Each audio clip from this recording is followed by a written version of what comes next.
జోరందుకున్నాయి. నామినేషన్ల పరం సిద్ధం కావడంతో ప్రతి ఒక్కరూ నామినేషన్కి సిద్ధమవుతున్నటువంటి పరిస్థితి ఉండడం జరిగింది. గుంటూరు జిల్లా నర్సాపేటలో జనసేన పార్టీ తరఫున ఓ ముస్లిం అభ్యర్థి జిలానీ గారికి పవన్ కళ్యాణ్ మొదటిగా సీటు ప్రకటించారు. కొద్దిసేపటి క్రితం బీఫామ్ తీసుకొని నామినేషన్కి సిద్ధమవుతున్నారు. ప్రస్తుతం మనతో జిలానీ గారు ఉన్నారు. వారిని అడిగి ఒకసారి వారి మాటల్లో తెలుసుకుందాం. సార్, మీకు జనసేన పార్టీ తరఫున టికెట్ కేటాయించడం పట్ల మీరు ఎలా ఫీల్ అవుతున్నారు? చాలా సంతోషంగా ఫీల్ అవుతున్నాను. మొట్టమొదటిసారిగా నాకు 32 లిస్టులో నా పేరు అనౌన్స్ చేయడం చాలా సంతోషకరంగా ఉంది. ఇప్పటి వరకు మీరు గతంలో అనేక రాజకీయ అనుభవం ఉంది కదా, ఇప్పటి వరకు రాజకీయాల్లో కొనసాగారు. ఏ పార్టీ చేయని విధంగా జనసేన పార్టీ ఒక ముస్లిం అభ్యర్థికి టికెట్ కేటాయించారు కదా, మిగతా పార్టీకి ఈ పార్టీకి ఉన్నటువంటి తేడాని మీరు ఏ విధంగా చూస్తారు? చాలా తేడా ఉంది.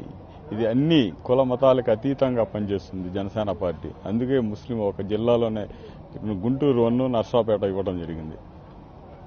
జనసేన పార్టీ సిద్ధాంతాలను, మేనిఫెస్టోను మీరు ప్రజల్లోకి ఎలా తీసుకెళ్తున్నారు?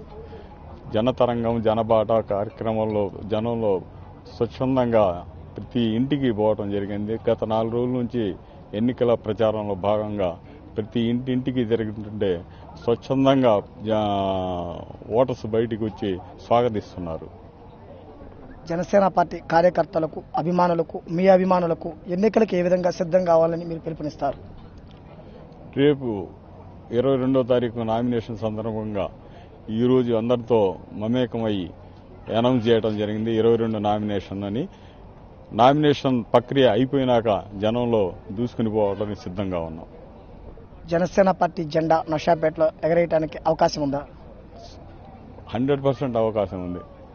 100% అవకాశం ఉంది. ఎమ్మెల్యేగా మళ్ళీ ఆఫీస్కి వస్తాను.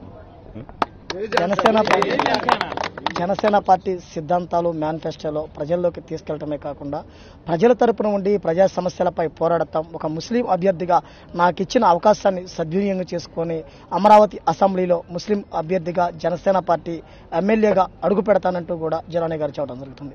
కెమెరా పర్సన్ ఉదయ్ కుమార్తో శ్రీనివాస్, 99 టీవీ.